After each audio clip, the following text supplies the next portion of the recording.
Okay friends, today we are discuss about the paper solutions of NEET 2020. तुम्ही हा papers पाहिलेला आहे. 2 दिवसामध्ये तुम्हाला हा पेपर्स रीड करायला सांगितला होता, ज्यामधील जो आपला सिलेबस आणि त्या सिलेबस ओरिएंटेड जे क्वेश्चन्स आहेत त्या क्वेश्चन्सला रेफर करा म्हणून सांगितलं होतं. याच्याबद्दल आज आपण डिस्कस करणार आहेत आणि ते बारकाईने तुम्हाला त्याच्यावर लक्ष द्यायचं आहे, म्हणजे इथून पुढे आपल्याला कोणत्या पद्धतीने जायचं आहे याचा एक अंदाज तुम्हाला आला पाहिजे. त्यासाठी आज आपण नीट 2020 जो 13 सप्टेंबरला एग्जाम झाली आहे त्यावर आपण क्वेश्चन्सवर डिस्कस करणार आहेत. Before started the questions, some the important informations about the 11th and 12th standard syllabus. सिलेबसचा जर आपण आजचा विचार केला तर 11चा सिलेबस जर आपण पाहिलं तर स्टार्टिंग पासून जो फर्स्ट युनिट आहे ज्याला म्हणतो आपण डायव्हर्सिटी इन ऑर्गॅनिझम, ज्यांच्यामध्ये 11च्या फर्स्ट युनिटमध्ये 4 टॉपिक्स इन्क्लूड केले आहेत. त्यातला फर्स्ट टॉपिक ज्याला काय म्हणतो आपण living world, second topic biological classification, third topic plant kingdom and last one is the animal kingdom. मी पुन्हा आठवण करून देतोय तुम्हाला की सांगितलं होतं मी की first unit approximately 8 to 9 questions, minimum 7 question, maximum 10 questions या टॉपिकवर विचारले जातात. ॲक्च्युअल या युनिटमध्ये जरी 4 टॉपिक असतील तर त्यातला जो पहिला टॉपिक आहे त्यातले 3 आर्टिकल जर पाहिलं तर त्यातलं MCQ जाणार नाही. शक्यतो विचारला तर त्यावर एक क्वेश्चन्स येतो, अन्यथा क्वेश्चन्स विचारला जात नाही आहे. याही वर्षीचा नीटचा पेपर पहा तुम्ही, चॅप्टर नंबर फर्स्ट जो आहे त्याच्यावर एकही क्वेश्चन्स यावर्षी विचारलेला नाही आहे. एकमेव तो टॉपिक आहे ज्याच्यावर क्वेश्चन्स नीटमध्ये विचारलेला नाही आहे. पण आपण या ठिकाणी लक्षात ठेवायचं आहे की त्यातले जे काही ठराविक टिपिकल आर्टिकल्स आहेत ज्याच्यावर मी सांगेल की हा याच्यावर फिक्स क्वेश्चन येणार आहे, तर तोच आर्टिकल डिटेल्समध्ये पाहायचा आहे. तो हा झाला पहिल्या टॉपिकबद्दल. याच्यानंतर सेकंड टॉपिक आपण खूप डिटेल्समध्ये स्टडी केलेला आहे ज्याच्यामध्ये तुम्ही बायोलॉजिकल क्लासिफिकेशन आणि सेकंड किंगडम प्लांट या 2 टॉपिकवर आपण डिटेल्स डिस्कशन्स लेक्चर्समध्ये केलेलं आहे आणि पुन्हा आठवण करून दिली होती की त्याच्यावरचे एक्झाम्पल्स आणि त्यांच्या ग्रुप वाईज जे त्यांचं क्लासिफिकेशन्स केलेलं आहे आणि NCERT line to line questions विचारले जातात. पेपर पाहिला असेल तुम्ही, ॲक्च्युअल लाईन टू लाईन NCERTतले क्वेश्चन्स विथ एक्झाम्पल्स यावर्षी पडलेले आहेत. म्हणजेच जर आपण अप्रॉक्सिमेटली युनिट फर्स्ट 11चा युनिट फर्स्ट हा जर विचार केला तर जवळपास यांच्यावर आपल्याला या ठिकाणी 6 to 7 क्वेश्चन्स, अप्रॉक्सिमेटली 7 क्वेश्चन्स आपण त्या ठिकाणी पाहिलेले आहेत या पेपर्समध्ये. आता ॲक्च्युअल ते कोणते आहेत तो मी दाखवणार आहे तुम्हाला, इच अँड एव्हरी क्वेश्चन्स आणि लाईन टू लाईन NCERTमध्ये कुठे तो मेन्शन्स केलेला आहे. अप्रॉक्सिमेटली आपण पाहतोय युनिट फर्स्टला क्वेश्चन्स किती आहेत, 7 क्वेश्चन्स आहेत. याच्यानंतर जर आपण सेकंड युनिट पाहिलं तर सेकंड युनिटमध्ये युनिट सेकंड ज्यांच्यामध्ये आपण structural organisation in plants and animal ज्याला म्हणतो आपण, ज्यांच्यामध्ये 3 टॉपिक इन्क्लुडेड आहेत. फर्स्ट टॉपिक कोणता, morphology in flowering plant. Second कोणता आहे, anatomy in flowering plant. And third one that is called like the structural की ऑर्गनायझेशन इन ॲनिमल्स. त्यांच्यामधील आपण ॲनिमल टिश्यूचा पार्ट्स कंप्लीट केलेला आहे. त्या टॉपिकमधला आपला कोणता पार्ट्स बाकी आहे, ऑर्गॅनिझम्स बाकी आहेत. ॲक्च्युअल नीटमध्ये त्यातल्या 3 ऑर्गॅनिझमपैकी एक ऑर्गॅनिझम हा कमी केला आहे, तो आपण पुढे पाहणार आहेत, ज्यामध्ये अर्थवर्म आहे, कॉकरोच आहे आणि फ्रॉग आहे. तर यांच्यामधील फक्त आपले 2 ऑर्गॅनिझम घेणं बाकी आहे. पण जो ॲनिमल टिश्यूचा पार्ट्स आपण कंप्लीट केलात त्यातलेही लाईन टू लाईन क्वेश्चन्स यावर्षीच्या नीटमध्ये विचारलेले गेलेत. अप्रॉक्सिमेटली मॉर्फॉलॉजी, ॲनाटॉमी आणि ॲनिमल टिश्यू जर पाहिलं तुम्ही तर नियर अबाउट यांच्यावर 8 क्वेश्चन्स विचारले गेलेले आहेत. किती क्वेश्चन्स विचारलेले आहेत, जवळपास 8 क्वेश्चन्स यावर्षीच्या नीटमध्ये आपल्याला पाहायला मिळाले. याच्यानंतर युनिट थर्ड जर पाहिलं आपण तर युनिट थर्डमध्ये जे ॲक्च्युअल 3 टॉपिक आहेत, ज्यामधील first unit of life that is called like the cell, second one is known as the biomolecule and third one is known as the cell cycle and cell division. मी पुन्हा आठवण करून दिली होती की sale आणि sale cycle या दोघांवर maximum questions विचारले जातात आणि त्यातलं एक बायोमॉलिक्युल्स आहे. यावर्षी पाहिलं तर 1 to 2 1 ते 2 क्वेश्चन्स फक्त बायोमॉलिक्युल्स आहेत. पण या नीटमध्ये आपल्या सिलेबसवर म्हणजे आपण हे क्वेश्चन्स कोणते सांगतोय, जेवढ्या पोर्शन्स आपला शिकून कंप्लीट झाला आहे त्यांच्यावर आलेले क्वेश्चन्सबद्दल आपण बोलतोय. ॲक्च्युअल फर्स्ट युनिटमध्ये याच्यापेक्षा जास्त क्वेश्चन्स आहेत, कारण ॲनिमल किंगडममध्ये 4 क्वेश्चन विचारलेत, म्हणजे यांची संख्या 11कडे जाईल. जर आपण इथं युनिट सेकंड पाहिलं तर यांच्यामध्ये क्वेश्चनची संख्या जास्त आहे. पुढे कॉकरोचवर अर्थवर्मवर क्वेश्चन्स आलेला आहेत, तर ही संख्या वाढते. फक्त आपला सिलेबस जेवढा संपलेला आहे त्यातलेच मी क्वेश्चन्स फक्त डिस्कस करतोय. युनिट थर्ड पाहिलं तर त्यांच्यामधील सेल सायकल आणि सेल डिव्हिजन याच्यावर नियर अबाउट या ठिकाणी जवळपास 6 to 7 क्वेश्चन्स आहेत. त्यातले सेलवरच ॲक्च्युअल 2 क्वेश्चन्स आहेत आणि सेल डिव्हिजनवर 4 क्वेश्चन्स आहेत. कोणते क्वेश्चन्स आहेत मी सांगतोय तुम्हाला. त्या ठिकाणी NCERT मध्ये ते व्हिडिओ पॉज करून अंडरलाईन करायचं आहे, तेही तुम्हाला आत्ता सायमल्टेनियसली पाहायचं आहे. पहा, युनिट थर्डवर क्वेश्चन्स किती विचारलेले आहेत? 6, जे आपण डिस्कशन्स करणार आहेत. याच्यानंतर चौथा युनिट जर पाहिला आपण तर यांच्यामध्ये फोर्थ युनिटमध्ये कोणता पार्ट्स आहे? That is called like the plant physiology. मग प्लांट फिजिओलॉजीमधील जे टोटल 5 टॉपिक्स आहेत, ज्यापैकी आपण या ठिकाणी किती टॉपिक्स कंप्लीट केले होते? 3, करेक्ट. एकाला म्हणतो आपण मिनरल न्यूट्रिशन, दुसरा फोटोसिंथेसिस आणि लास्ट त्यातला प्लांट ग्रोथ अँड डेव्हलपमेंट. मग plant growth development, mineral nutrition आणि फोटोसिंथेसिस या टॉपिकवर अप्रॉक्सिमेटली जर क्वेश्चन्स पाहिले असतील तर त्या ठिकाणी तुम्हाला जवळपास 6 to 7 क्वेश्चन्स आहेत. त्यातले त्यात मिनरल न्यूट्रिशनचे 2 क्वेश्चन्स आहेत, फोटोसिंथेसिसवर 2 क्वेश्चन्स आहेत, त्यानंतर प्लांट ग्रोथ अँड डेव्हलपमेंटवर जवळपास 2 ते 3 क्वेश्चन्स आहेत. अप्रॉक्सिमेटली 6 क्वेश्चन्स हे कुणावर विचारले आहेत? Plant physiology. यानंतरचं लास्ट युनिट आहे पहा, ज्या युनिटला आपण म्हटलं युनिट 5th युनिट आहे, ज्या 5th युनिटला म्हणतो आपण ॲनिमल फिजिओलॉजी. आणि या ॲनिमल फिजिओलॉजीमध्ये ॲक्च्युअल डायजेशनपासून ते neural and chemical control and कोऑर्डिनेशनपर्यंत नियर अबाउट 7 टॉपिक आहेत. यातले आपण फक्त 2 टॉपिक घेतलेले आहेत. एकाचं नाव आहे न्यूरल कोऑर्डिनेशन आणि दुसरा केमिकल कोऑर्डिनेशन. तर या दोघांवर या वर्षीच्या नीटमध्ये नियर अबाउट 3 क्वेश्चन्स विचारले आहेत. अप्रॉक्सिमेटली पहा 8 and 7 15 15 आणि 6 21 आणि 6 27 आणि हे 3, जवळपास या ठिकाणी 30 क्वेश्चनच्या जवळपास हे क्वेश्चन्स आपले NCERT थ्रू जो सिलेबस कंप्लीट केला आहे तो या वर्षीच्या नीटला विचारला गेलेला आहे. त्यातली त्यात काही क्वेश्चन्स 1-2 दुसऱ्या टॉपिकमधले आहेत, पण त्याचे रेफरन्सेस जो आपण ॲडिशनल टर्म सांगतात त्याच्यामध्ये ते कव्हर्स केले आहेत. असे जवळपास 11चे 30 क्वेश्चन्स आहेत आणि लाईन टू लाईन फक्त NCERT म्हटलं होतं 26 क्वेश्चन्स आहेत. अशा पद्धतीने याचं आपण क्लासिफिकेशन्स पाहिलं आहे. तर जवळपास 11वीचे ज्यांनी टोटल लेक्चर्स पाहिले असतील, टोटल लेक्चर्स रेग्युलर केलेले असतील आणि NCERT फॉलोअप केले असतील, ज्या नोट्स दिले असतील, त्यातले तुम्हाला हे 30 क्वेश्चन्स सोडवायला बिलकुलही अडचण आलेली नसेल. ज्यांनी स्टार्ट टू एंड सांगेल तो गोष्ट फॉलोअप केली असेल, अभ्यास रेग्युलर केला असेल, तर या 30 क्वेश्चन्समध्ये तुम्हाला डाऊट्स नसायलाच पाहिजे.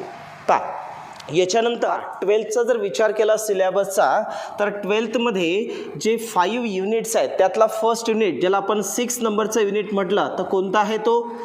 रिप्रोडक्शन.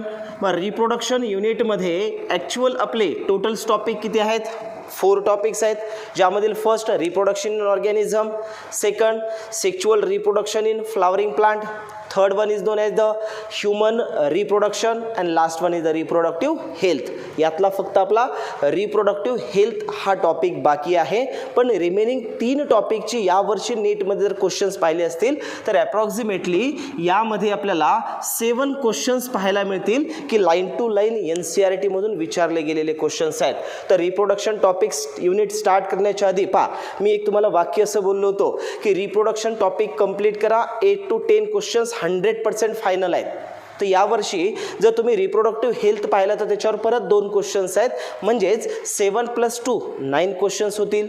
तर या ठिकाणी आपण सिलेबस घेतलेले जे 3 टॉपिक आहेत ज्यांच्यावर आपल्याला इथं 7 क्वेश्चन्स पाहायला मिळणार आहेत. कोणते ते डिटेल्स आपण पाहणार आहेत.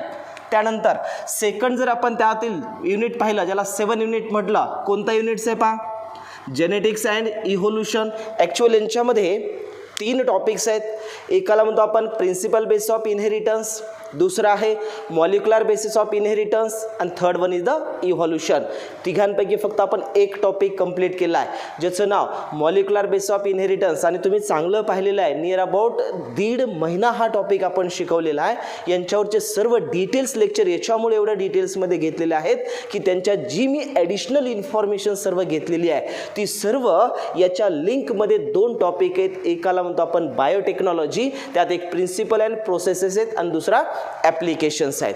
तर बायोटेक्नॉलॉजीचा सर्व बेस मी या मॉलिक्युलर बेसिसमध्ये कव्हर केलेला आहे. तर तो टॉपिक ॲप्रॉक्सिमेटली एकच टॉपिक पाहिला तर याच्यावर नियर अबाउट आणि त्याच्या रेफरन्सेसना जर बायोटेक्नॉलॉजी पाहिला तर जवळपास 8 क्वेश्चन्स तुम्ही याच्यातले सॉल्व करू शकतायत. 8 क्वेश्चन जर एकाच टॉपिकवर तुम्ही जर सॉल्व करू शकत असाल तर अंदाज करा की प्रिन्सिपल आणि इव्होल्युशन झालं तर तुमचं जेनेटिक्सचं युनिट जे सर्वात महत्त्वाचं आहे, रिझल्ट ओरिएंटेड, आणि जे विद्यार्थी जिथं नेमके रिझल्ट्सला मागे पडतात तर तो सर्वात पॉझिटिव्ह गुणधर्म आपला इथं जेनेटिक्समध्ये आहे आणि फिजिओलॉजीमध्ये आहे. तर यामुळं तुम्हाला इथं 8 क्वेश्चन सॉल्व करता आले असतील. एकच topic molecular base of inheritance along with additional informations to the biotechnology. याच्यानंतर आपण यांच्यातलं नेक्स्ट युनिट पाहिलं तर त्यांच्यामध्ये 8 युनिटला आपण जनरल बायोलॉजीमध्ये टाकलेलं आहे, ज्यांच्यात ॲक्च्युअल 3 टॉपिक आहेत.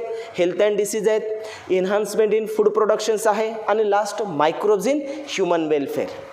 टॉपिक स्टार्ट करताना परत व्हिडिओ लेक्चर जर पाहिलं तर पाहत्यात असं एक वाक्य सांगितलं मी की microbes in human welfare line to line वाचा, याच्या बाहेरचा क्वेश्चन्स येणार नाही. आणि तुम्हाला दिसेल NCERTमध्ये पहा तुम्हाला कम्प्लिटली क्वेश्चन्स जे सांगितले तेच विचारलेले आहेत.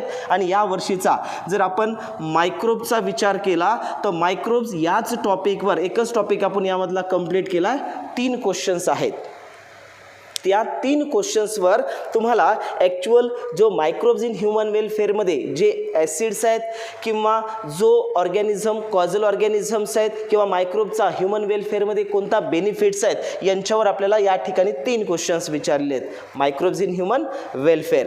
त्यानंतर नेक्स्ट युनिट जर पाहिलं आपण ज्याला काय म्हणतो आपण 9 युनिट आहे ज्यांच्यामध्ये आपण बायोटेक्नॉलॉजी घेतलेला नाही आहे, त्यातला क्वेश्चन्स आपण या ठिकाणी पाहिलेला नाही. पण याच्यानंतर लास्ट युनिट जर पाहिलं तर त्यांच्यामध्ये आपण एक टॉपिक कंप्लीट केला ज्याचं नाव इकोसिस्टीम. आणि या इकोसिस्टीमला सुरुवातीला घेण्याचं कारण असं की इकॉलॉजीचा जो सर्व बेस आहे तो कोण आहे, इकोसिस्टीम. आणि इकोसिस्टीम समजल्यानंतर राहिलेल्या 3 टॉपिकला त्याची लिंकमुळं सर्व टॉपिक इझी वाटायला लागतात. याच्या डिपेंडंट असणारा याच्यानंतरचा जो बायोडायव्हर्सिटी हा टॉपिक आहे, बायोडायव्हर्सिटी अँड कन्झर्वेशन, ॲक्च्युअल त्याच्यावर खूप लाईन टू लाईन क्वेश्चन्स पडतात आणि NCERTच्या बाहेरची एक लाईनसुद्धा पाहायची गरज नाही आहे. तो टॉपिक बायोडायव्हर्सिटी ॲक्च्युअल आपण घेतला आहे कोणता, इकोसिस्टीम. इकोसिस्टीमवरले लाईन टू लाईन 2 क्वेश्चन्स पडलेले आहेत यावर्षी. जर यांचं टोटल पाहिलं आपण तर नियर अबाउट 7 आणि 8 15 प्लस 3 18 प्लस 2 20 नियर अबाउट हे 20 क्वेश्चन्स ॲज इट इज आपण घेतलेल्या सिलॅबसवरचेच आलेले आहेत. तुम्हाला चांगलं आठवत असेल ऑफलाईनमध्ये मी पुन्हा तुम्हाला सांगायचो की ज्यावेळेस तुम्ही नीटची एक्झामचा हा पेपर पाहाल त्यावेळेस जर तुम्ही कंटिन्यू अभ्यास केलेला असेल तर त्यातला तो क्वेश्चन्स तुम्हाला नवीन वाटणार नाही आहे आणि त्या क्वेश्चन्सबद्दल तुमची ॲफिनिटी, तुम्हाला एक कॉन्फिडन्स लेवल असेल की 100% हा नीटचा पेपर इतका इझी असेल असं वाटलं नाही आहे. पण याच्यासाठी तुम्ही कंटिन्युअस अभ्यास केला असेल, कंटिन्युअस लेक्चर्स ऐकले असतील आणि त्याचं ओव्हरलुक रिव्हिजन करत असाल तर ही तुमची कंप्लीट अवस्था असायला पाहिजे की 100% सर आम्ही नीट याच वर्षी क्रॅक करणार आहेत.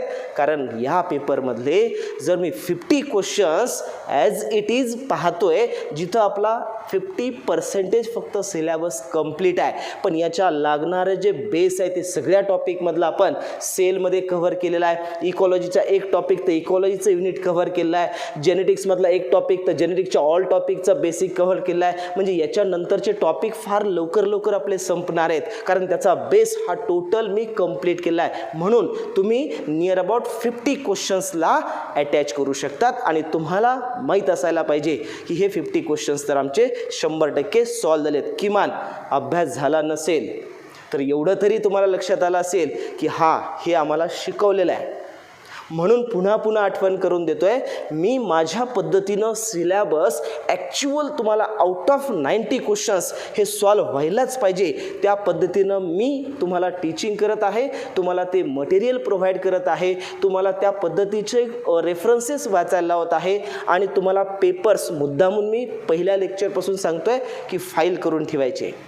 कारण आपल्याला क्वेश्चन्स एवढे सॉल्व्ह करायचे आहेत की त्या क्वेश्चन्समध्ये आम्ही घेतलेले 90 क्वेश्चन्स आम्हाला नीट 2021मध्ये पाहिजेत. पुन्हा आठवण करून देतो आहे, तुम्ही जी नीटची एक्झाम देणार आहेत त्यातले जे 90 बायोलॉजीचे क्वेश्चन्स असतील, एकही क्वेश्चन असा नसेल जो आपण घेतलेला नाही आहे. म्हणून पुन्हा पुन्हा आठवण करून देतो आहे, प्रत्येक पेपरची फाईल तयार करायची आहे. याच्यानंतरचे क्वेश्चन्स होतील ती क्वेश्चन्स बँक ठेवायची आहे आणि शेवटी काय पाहायचं आहे, सिलॅबस एंड केल्यानंतर इच अँड एव्हरी टॉपिकवर परत रिव्हिजन घेणार आहे, परत क्वेश्चन डिस्कशन्स करणार आहे, परत तुमच्याकडून तो रीड करून घेणार आहे. फक्त इथं तयारी तुमची पाहिजे. पण थोडंसं असं जाणवायलं या मधल्या एक्झामच्या पिरियडमध्ये पाहिलं, जे विद्यार्थी ऑफलाईनमध्ये कंटिन्युअसली चांगले मार्क्स घेत होते ते विद्यार्थी कुठेतरी मागे पडलेले दिसत आहेत. काही मुलं आहेत जे कन्सिस्टन्सीमध्ये आहेत, स्पेशली मुलींमध्ये जर सांगितलं तर तुम्ही मार्क्स कमी कमी कमी रेंजला येत चाललेला आहे.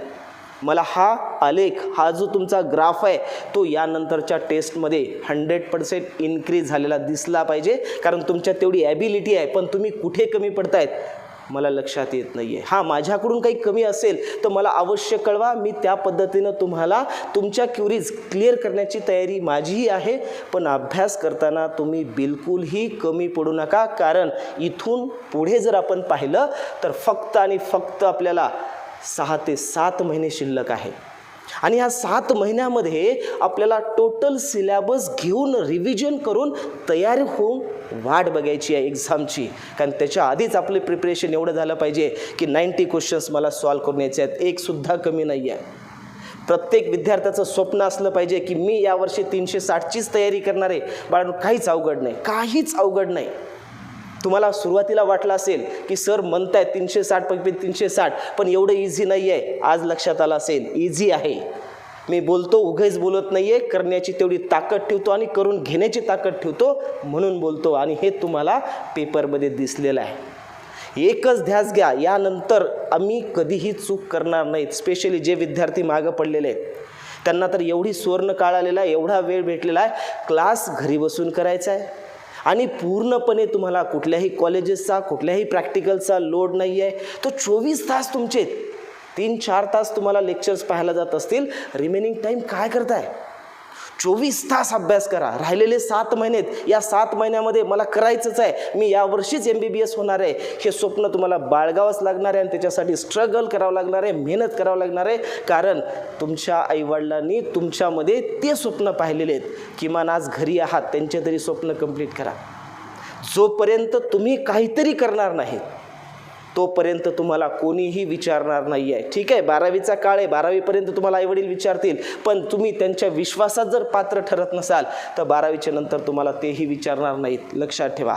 कारण प्रत्येक व्यक्तीला स्वतःची आयडेंटिटी तयार करायची असेल तर त्याच्या स्वतःकडं काहीतरी असायला पाहिजे आणि ते तुमच्याकडे 7 महिन्यात कंप्लीट करायला चान्स आहे. तुम्हाला नीट क्रॅक करणं हे करणं आहे. तुम्हाला परत आठवण करून देतो, मागच्या सिलॅबसमध्ये जिथं काही वीक पॉईंट्स असतील ते लेक्चर्स पुन्हा पुन्हा पहा आणि इथं आज डिसाईड करा की 100% मला माझं स्वप्न पूर्ण करायचं आहे. सर तुम्ही सांगताल ते मी फॉलोअप करायला तयार आहे. यानंतरच्या 7 महिन्यामध्ये मी बिलकुल कमी पडणार नाही आणि अजून तुमची वेळ गेलेली नाही आहे. आज डिसाईड करा, इथून पुढं सर मी करायची तयारी ठेवतो, मी तयार करणारच आहे. तुम्हाला 100% इथून पुढं कशी तयारी करायची आहे त्याबद्दल सुद्धा मी डिस्कशन्स करेल. कधी काही वाटलं तर फोन करा, तुम्हाला त्याचा रिप्लाय देईल की ॲक्च्युअल अभ्यासाची सुरुवात इथून पुढं सुद्धा कशी करायची आहे.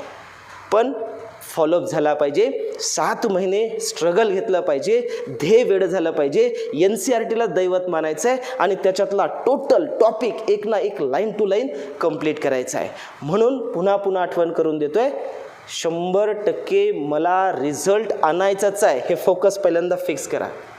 कारण होतं काय पहा, एक तुमच्या ठिकाणी मी स्वतःला नेऊन बघतो, ज्यावेळेस आपण एक्झाम जशी जशी जवळ येते पहा तशी तशी मनामध्ये एक भीती वाटायला लागते आणि जसं आपण 11वीला ॲडमिशन्स करतात त्यावेळेस प्रत्येक विद्यार्थ्याला वाटतं की हा 2 वर्ष आहे, मी 100% अभ्यास करणार आहे आणि माझं टीचिंग जिथं जिथं मी क्लासेस लावले त्या ठिकाणी माझं व्यवस्थित आहे आणि मी तिथं चांगला आहे. पण त्यावेळेस एक टॉपिक असतो, 2 टॉपिक असतात, पहिल्या 2-3 टॉपिकमध्ये सर्व विद्यार्थी चांगले मार्क्स घ्यायला असतात. कारण त्या सुरुवातीमध्ये जो तुमचं एनर्जेटिक किंवा एनर्जी असते ती तुमची पूर्णपणे सायन्समध्ये मीच प्रूफ देणार आहे. कारण वेगवेगळ्या कॉलेजेस, वेगवेगळ्या गावातून वेगवेगळ्या कॉलेजेस म्हणून एकत्रित आल्यानंतर आपल्याला काहीतरी करायचं आहे या पद्धतीनं सगळेच करायला असतात. काही काळानंतर स्टडी फेज येते, बोललो तुम्हाला आली आहे, तुमच्यामध्ये रटाळ वातावरण झालेलं आहे, निवांत आहे, जसं व्हायलं तसं चालू द्या. हे सगळं सोडून दिलं पाहिजे. मेन एकच फोकस करायचं की मला करायचं आहे आणि 100% करायचं आणि मला द्यायचं आहे, रिझल्टच द्यायचा आहे यावर्षी. हे जर तुम्ही मनात धरलं आणि अभ्यासाला लागलात तर तुमची भीती बिलकुल येणार नाही, भीती बाळगणार नाही. कारण भीती कशाला म्हणतात? भीती एकच आहे की एक्झाम जवळ आल्याच्यानंतर स्वतःला माहीत असतं की माझा अभ्यास किती झालेला आहे, माझा रिझल्ट काय येणार आहे. मग ही जी मनात भीती आहे, रिझल्ट माझा काय येणार आहे, जर अभ्यास कमी असेल तर ती भीती तुम्हाला पुढे जाऊ देत नाही आहे. कारण सगळ्यात भीती कुणाला म्हणतात? माझ्या आईवडिलाला काय वाटेल, माझ्या समाजात जे लोकांना माहिती आहे की मी 12वी सायन्समध्ये मेडिकलचं स्वप्न बाळगत आणि मी करणार आहे म्हणून सांगितलं आहे, ते मला काय म्हणतील. सर्व गोष्टी सोडून द्या, एकच लक्षात ठेवा, मी म्हटलं आहे मलाच करायचं आहे, मीच करणार आहे आणि माझ्याशिवाय मला कुणी तारणार नाही आहे. तर म्हणून मला अभ्यास करणंही करणं आहे आणि हे 7 महिन्यामध्ये तुम्ही तुमचं एम अचीव करणे. मला विश्वास आहे तुम्ही कामाला आजपासून लागणार आहेत आणि लागल्यानंतर बिलकुल नीट होईपर्यंत रिव्हर्स विचार आणणार नाही आहेत. पॉझिटिव्ह थिंकिंग करा, अभ्यासाला लागा, सुरुवात करा आणि त्यामध्ये येणारे अडथळे दूर करत चला. अडचणी येतच असतात. एक साधं उदाहरण पहा, धनुष्य माहिती आहे आपल्याला सर्व. ज्यावेळेस आपण तीर मागे ओढतो त्यावेळेस तो मागे जातो पण तितक्याच फोर्सनं तो पुढे जातो. आज असं ठरवूया आपण की जेव्हापासून लॉकडाऊन सुरू झाला त्या काळामध्ये जर आपल्याला थोडीशी शिथिलता आली असेल तर आपण बाण आज मागे ओढलेला आहे. आता तो सोडायची वेळ आली आहे, सरळ निघायचं आहे आणि अभ्यासाला लागायचं आहे. म्हणून पुन्हा पुन्हा आठवण करून देतो, मला 7 महिन्यामध्ये रिझल्ट अपेक्षित आहे. जर माझ्याबद्दल कुठंतरी आत्मीयता वाटत असेल की आपल्याला या माणसानं खूप काही चांगल्या पद्धतीनं शिकवलेलं आहे तर आज तुमच्यावर वेळ आहे, तुम्हाला काम करायचं आहे. या पद्धतीनं तुम्हाला पुन्हा पुन्हा आठवण करून देतो आहे. मी लेक्चरशिवाय पाहिलं असेल, कधीही काही बोलत नाही, पण थोडं यामधल्या काळामध्ये जाणवलं तुमचा अभ्यास कुठेतरी कमी आहे आणि तो नसायला पाहिजे. कारण तुमच्यात ॲबिलिटी असताना जर आपण त्याचा उपयोग करत नसाल तर तो व्यर्थ आहे. म्हणून अभ्यासाला लागायचं आहे. ठीक आहे. आता आपण जो डिस्कस केलेला हा पार्ट्स आहे, जो सिलेबस वाईज आहे, तो सिलेबस वाईज किंवा तेव्हा आपण संपवलेला जो सिलेबस आहे मी लाईन टू लाईन NCERT नुसार यानंतर तुम्हाला डायग्रॅमॅटिकली सांगतोय. तर तुमचं एक काम आहे की सोबत NCERTचे बुक्स घ्यायचे आहेत. 11th 12th दोन्ही बुक्स तुमच्या समोर ठेवा. मी जो वाक्य सांगेल, जो पेज नंबर सांगेल त्या ठिकाणी पाहायचं आहे आणि अंडरलाईन करायचं आहे. त्या दिवशी त्यावेळेस तुम्हाला ते रीड करताना लक्षात येईल की MCQs विचारले कसे जातात आणि 2 दिवस त्याच्यावर चांगल्या पद्धतीनं फोकसनं अभ्यास करा. 100% ती पॉझिटिव्हिटी तुमच्यात येईल की आता आम्ही 100% 90 म्हणजे 90 सॉल्वच करणार आहेत. म्हणून याच्यानंतरचा पार्ट जो मी बोलत आहे त्यावेळेस तुमच्यासमोर NCERT घ्या आणि NCERTच्या 11th आणि 12th बुकमधील ज्या टॉपिकचं मी क्वेश्चन सांगेल तो क्वेश्चन्स तिथं अंडरलाईन करून ठेवायचा आहे आणि तो क्वेश्चन्स काउंट करायचा आहे. ठीक आहे. तर पहा NCERTमध्ये पहा या वर्षीच्या पेपरमध्ये आपण तुम्हाला हा PDF पाठवलेला आहे. त्यातला क्वेश्चन नंबर फर्स्ट पहा. क्वेश्चन नंबर फर्स्ट कोणत्या टॉपिकमध्ये पहा? Correct, molecular basis of inheritance. Molecular basis of inheritance मध्ये जो पॅकेजिंग ऑफ DNA आहे त्यातला जो फर्स्ट पॅरेग्राफ आहे पेज नंबर 99. परत आठवण करून देतो पहा, पेज नंबर 99 वर पॅकेजिंग ऑफ DNA ज्यातला फर्स्ट पॅरेग्राफ आहे त्या ठिकाणी लाईन टू लाईन हा क्वेश्चन दिला आहे. मॉलिक्युलर बेस ऑफ इनहेरिटन्स आपल्याला माहिती आहे 2.2 मीटर. ओके, हा एक क्वेश्चन. याच्यानंतर क्वेश्चन नंबर 4 पहा. त्या क्वेश्चन नंबर 4 मध्ये हा क्वेश्चन ऍक्च्युअल कोणत्या टॉपिक मधला आहे? Correct, cell unit of life. त्यांच्यामध्ये जर पेज नंबर 134 134 पेज नंबरवर लास्ट पॅरेग्राफ पाहायचा. ज्या लास्ट पॅरेग्राफ मध्ये लास्ट लाईन आहे पहा, तिथं त्या ठिकाणी विचारलंय म्हणजे गॉल्गी बॉडी जिथं संपतात तिथं शेवटचे 2 शब्द ऍक्च्युअल हा MCQs त्या ठिकाणी आहे. आणि पुन्हा पुन्हा आपण वर्गामध्ये सारखं कंटिन्यू बोलत होतात की Golgi complex which secrete the glycoprotein and glycolipids. तर या ठिकाणी गॉल्गी बॉडीज हे त्याचा आन्सर आहे. हा क्वेश्चन सेल टॉपिक मधला पेज नंबर 134. यानंतर क्वेश्चन नंबर 8 यांच्यामध्ये हा विचारलेला क्वेश्चन्स आहे. यांच्यामध्ये विचारलंय identify the incorrect statement. Actual या ठिकाणी हे टोटल त्यांनी क्वेश्चन्स हा बदलून थोडासा विचारलेला आहे, पण लाईन टू लाईन क्वेश्चन्स म्हणायला हरकत नाही, कारण यांच्यामध्ये page number 96 topic anatomy. Anatomy मध्ये जो 96 पेज मध्ये जे लास्ट स्टेटमेंट आहे, जिथं हार्डवुड सॅपवुड त्या ठिकाणी तुम्हाला दिलेलं आहे त्या ठिकाणी क्वेश्चनचं आन्सर्स तुम्हाला त्या ठिकाणी मिळेल. Sapwood is the inner most secondary xylem and lighter in colour. हा इन करेक्ट क्वेश्चन्स आहे. जो सेकंड लाईन आहे ही इनकरेक्ट आहे, कारण सॅपवुड हे कुठं असतं? सॅपवुड इज द इनर मोस्ट म्हटलं, झायलम हा इनर मोस्ट असतो का? आउटर असतो. आणि तो कसा असतो? तर त्या ठिकाणी इनर हा डार्क असतो, पण हा आउटर साइडला आहे. तर हा इनकरेक्ट स्टेटमेंट आहे अॅनाटॉमी ऑफ फ्लॉवरिंग प्लांट्स मध्ये. त्यानंतर कंटिन्युअस क्वेश्चन नंबर 9 पहा, ज्यामध्ये तुम्हाला match the pairs matrix questions पाहिला असेल. आपल्या प्रत्येक टेस्ट मध्ये आपण मॅट्रिक्स क्वेश्चन्स टाकतायत. यामधील हा ऍक्च्युअल केमिकल कोऑर्डिनेशन टॉपिक जो आपण पाहिलेला आहे, ज्या 8 एंडोक्राइन ग्लँड्स आपण डिटेल स्टडी केल्या, त्यातल्या ग्लँड्स आणि त्यांचे जे डिसऑर्डर्स आहेत त्या डिसऑर्डर्सवर त्यांनी मॅट्रिक्सचा क्वेश्चन्स विचारला आहे. तर हा केमिकल कोऑर्डिनेशन मध्ये वेगवेगळ्या पेजेसवर वेगवेगळ्या ग्लँड्स डिस्क्राईब केल्यात, म्हणून या ठिकाणी पर्टिक्युलर पेज नंबर न पाहता ग्लँड्स आणि त्याच्या डिसऑर्डर्स पहा. तुम्हाला हा क्वेश्चन त्या ठिकाणी सॉल्व्ह होईल, ज्याचा आन्सर की मध्ये आन्सर तुम्हाला या ठिकाणी दिलेला आहे. सेकंड आन्सर आहे हा क्वेश्चन केमिकल कोऑर्डिनेशन मध्ये. यानंतर पहा क्वेश्चन नंबर 12 पहा. 12 नंबरचा क्वेश्चन जर पाहिला तर या ठिकाणी क्वेश्चन्स काय दिला पहा. Name the enzymes that facilitate the opening of DNA helix during the transcriptions. बरेचसे विद्यार्थी या ठिकाणी कन्फ्युजन होऊ शकतात. का होऊ शकतात पहा. इथं विचारलेले तुम्हाला ओपनिंग ऑफ डीएनए हेलिक्स म्हणजे आपण ज्यावेळेस डीएनए रिप्लिकेशन पाहिलं तर डीएनए रिप्लिकेशनच्या वेळेस डीएनए अनवाइंड होतो. अनवाइंडच्या वेळेस हेलिकेज वापरतात. हेलिकेज केल्याच्या नंतर त्या ठिकाणी एसएसबीपी प्रोटीन्स आहेत. म्हणजे त्या ठिकाणी आम्हाला ह्या एन्झाईम मध्ये कन्फ्युजन होतं, कारण या ठिकाणी एन्झाईम पण दिलं पहा डीएनए हेलिकेज. पण क्वेश्चन काय लक्षात ठेवायचा आहे? ट्रान्सक्रिप्शन. रिप्लिकेशनच्या वेळेस आहे का? नाही आहे. क्वेश्चनवर मेन ट्रेस कुठे यायचा? ट्रान्सक्रिप्शन. मग ट्रान्सक्रिप्शन वेळेस जो डीएनए ओपनिंग होतो त्यावेळेस त्या ठिकाणी बाइंड्स हा कोण होत असतो? Correct, RNA. त्या ठिकाणी पॉलिमरेज बाइंड्स होतं, कारण त्या ठिकाणापासून पुढे स्टार्ट काय होतं? ट्रान्सक्रिप्शन. ऍक्च्युअल प्रोमोटर साइटवर फिक्स होतो आणि त्या ठिकाणी एन्झाइम्स कोणतं लागतं? RNA polymerase. म्हणून आन्सर या ठिकाणी काय लक्षात ठेवायचं? RNA polymerase. कंप्लीट झाले. बऱ्याच जणांनी डाऊट्स विचारले होते की डीएनए डिपेंडंट पॉलिमरेज कशाला म्हणायचं, आरएनए डिपेंडंट कशाला म्हणायचं. तर या सर्व गोष्टी आपण क्लिअर केल्यात मॉलिक्युलर बेस ऑफ इनहेरिटन्स मध्ये. हा क्वेश्चन्स कोणत्या टॉपिक मध्ये आहे? तर molecular base of inheritance page number 109 वर जायचं आहे, ज्यांच्यामध्ये तुम्हाला ट्रान्सक्रिप्शन्स हा पार्ट दिसतोय आणि तिथं बोल्ड अक्षरामध्ये या एन्झाइम्सचं नाव आहे. परत molecular base of inheritance, transcription त्यातलं आर्टिकल, त्यात पेज नंबर 109 या ठिकाणी तुम्हाला याचा आन्सर पाहायला मिळेल. लाईन टू लाईन क्वेश्चन्स आहे. याच्यानंतर क्वेश्चन नंबर 16 पहा. हा 16 questions. Which of the following is the most abundant protein in the animals? या ठिकाणी कोणता प्रोटीन आहे? कोलॅजिन. आता हा क्वेश्चन कुठे गेलाय पहा. ज्यावेळेस आपण एनिमल टिश्यू स्टडी केले त्या एनिमल टिश्यू मध्ये म्हणजे स्ट्रक्चरल ऑर्गनायझेशन जो एनिमल टिश्यू आपण पाहिलेले आहेत, epithelial tissue, muscular tissue, connective tissue आणि नर्वस टिश्यू. तर त्यामधील एनिमल टिश्यू मधील पेज नंबर 103 पहा. 103 पेज नंबरवर जिथं इपिथेलियल टिश्यू नंतर कनेक्टिव्ह टिश्यू पास स्टार्ट होतोय, ज्या ठिकाणी loose connective tissue, dense connective tissue. तर त्या ठिकाणी जो डेन्स कनेक्टिव्ह टिश्यू आहे त्या ठिकाणी तुम्हाला हे आन्सर पाहायला भेटेल की कोलॅजिन हे अबंडंट प्रोटीन्स आहे. तर हा लाईन टू लाईन एनसीईआरटीचा परत क्वेश्चन्स पेज नंबर 103. त्यानंतर क्वेश्चन नंबर्स पहा. क्वेश्चन नंबर 18 पहा. क्वेश्चन नंबर 18 मध्ये तुम्हाला काय विचारलं पहा. The body of the ovule is fused with in the फ्युनिकल. लक्षात आलं असेल क्वेश्चन्स कोणत्या टॉपिक मधला आहे? Correct, reproduction in flowering plant. Page number 25 वर जायचं. पेज नंबर 25 वर जिथं ओव्हिलचं स्ट्रक्चर आहे त्या ठिकाणी तो पहिला जो पॅरेग्राफ आहे त्या पॅरेग्राफ मध्ये तुम्हाला त्या मध्ये लाईन टू लाईन क्वेश्चन्स आहे. हायलम where the body of ovule and funicle it becomes connected or attached, that is called as the hilum. हा पार्ट्स झालेला आहे, तो तुम्हाला त्या ठिकाणी लक्षात ठेवायचा आहे. Page number 25.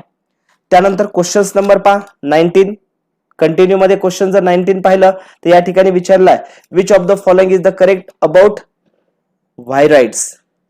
पहा याच्या आधीचे आपले क्वेश्चन्स पेपर पहा, जशाला तसा क्वेश्चन आहे. हा तुमच्या पेपर्समध्ये झालेला क्वेश्चन्स आहे आणि नियर अबाउट मी 2 ते 3 वेळेस रिपीट केलेला आहे. आणि याच्यावर एक तुम्हाला वाक्य लक्षात ठेवायचं आहे, एनसीईआरटी वाले असतील किंवा एक्झाम घेणारे असतील या क्वेश्चनला बहुतेक फेवरेट क्वेश्चन्स म्हणत असतील. कंटिन्युअसली व्हायरस आणि व्हायरॉइडवर क्वेश्चन आला, हा क्वेश्चन दिसायलाच लागतो, त्यामुळे याला आठवणी ठेवायचा आहे. हा क्वेश्चन पेज नंबर 27 वर जा. बायोलॉजिकल क्लासिफिकेशन 11 चा टॉपिक, बायोलॉजिकल क्लासिफिकेशनच्या पेज नंबर 27 म्हणजेच 11 च्या एनसीईआरटी मध्ये जायचे तुम्हाला. त्या ठिकाणी तुम्हाला लाईन टू लाईन आन्सर पाहायला भेटेल. याच्यानंतर क्वेश्चन नंबर डायरेक्टली 24 पहा. हा 24 क्वेश्चन्स पहा. हा तर याला क्वेश्चन्स ऍक्च्युअल आपल्या ट्युशन्स मध्ये 2 दिवस जरी कुणी येऊन गेला असेल तर त्याला सुद्धा पाठ झाला असेल की काय नाव दिलं आपण पहा, adenine is base pair with thymine. जवळपास इच अँड एव्हरी लेक्चर मध्ये आपण याच्यावर कधीतरी कुठेतरी रेफरन्स झाला तर बोलतोच adenine is base pair with thymine by double hydrogen bond. हे झोपेत पण लक्षात ठेवायची गरज आहे. याला काही वेगळा अभ्यास करायची गरज आहे का? नाहीये. पाठ होऊन गेलेला आहे, ऐकून ऐकून कंटाळा झालेला आहे, बोरिंग झालेला आहे, असा क्वेश्चन्स नेटला तुम्हाला 4 मार्क्स देऊन गेला. मॉलिक्युलर बेस ऑफ इनहेरिटन्स मध्ये जा, त्यांच्यामध्ये 97 पेज नंबर 97 पेज नंबर वर जर तुम्ही थर्ड त्या ठिकाणी पॉइंट्स पहा, त्या थर्ड पॉइंट्स मध्ये तुम्हाला हे वाक्य दिसायला लागेल. तर ती फर्स्ट सेकंड थर्ड पॉइंट आहे, तर थर्ड पॉइंट मध्ये मेन्शन केलेलं आहे adenine is base pair with thymine, NCERT line to line. त्यानंतर कंटिन्युअस पेज पहा, question number 25 match the following questions. Complete आपल्याला फेजेस ट्युब्युलर चार्ट तयार करून दिला होता, ट्युब्युलर चार्ट पाठ करा म्हटलं होतं आणि प्रत्येकाचे मेन फंक्शन्स लक्षात ठेवा. पहा मॅट्रिक्स क्वेश्चन विचारलाय, झायगोटिन, पॅचिटिन, डिप्लोटिन, डायकायनेसिस काय आहेत ह्या कंप्लीट फेजेस आहेत कुणाच्या, प्रोफेज फर्स्टच्या. तर प्रोफेज फर्स्टच्या फेज मध्ये तुम्हाला तिकडे त्या ठिकाणी त्यांचे फंक्शन्स किंवा त्या फेजेस मधले अटॅचमेंट कोणत्या प्रोसेस होतात त्यावर क्वेश्चन हा विचारलाय. पहा cell division and cell cycle topic कडा 168 पेज नंबर वर त्या ठिकाणी तुम्हाला त्याचे सर्व फंक्शन्स पाहायला मिळतील. आन्सर ऍक्च्युअल त्याचं फर्स्ट आहे, ते तुम्हाला त्या पाहायचं आहे. क्रॉसिंग ओव्हर, सिनॅप्सिस, कायझमॅटा, टर्मिनायझेशन या सर्व प्रोसेस त्या ठिकाणी मेन्शन केल्या आहेत. Page number 168 cell division 11. त्यानंतर पहा कंटिन्युअसली क्वेश्चन नंबर 26 दिलेला आहे. 26 मधील डिफरंट टाइपचे एन्झाइम्स आहेत पहा, मॉलिक्युलर बेस ऑफ इनहेरिटन्स. जर त्या टॉपिक मधील तुम्ही आर्टिकल काढा, त्यामधील रिप्लिकेशन्स ऑफ डीएनए आर्टिकल मध्ये जा. रिप्लिकेशन ऑफ डीएनए मध्ये या सर्व एन्झाइम्स आपण त्या ठिकाणी एक्सप्लेनेशन दिलेले आहे. ऍक्च्युअल पॉलिमरेज, त्यानंतर यात एक्झोन्यूक्लियस, न्यूक्लियेज, लायगेज हे सर्व एन्झाइम्स हे आपण त्या ठिकाणी डिस्कस केले होते. तर ते एन्झाइम्स तुम्हाला त्या ठिकाणी पाहायला मिळतील. कोणता टॉपिक म्हटलं, मॉलिक्युलर आणि रिप्लिकेशन्स ऑफ डीएनए. त्या आर्टिकल मध्ये स्कॅटर्ड फॉर्म मध्ये हे क्वेश्चन्स आहेत, एका ठिकाणी नाही आहेत, स्कॅटर्ड आहेत, तो रीड करा. त्याच्यानंतर क्वेश्चन नंबर 29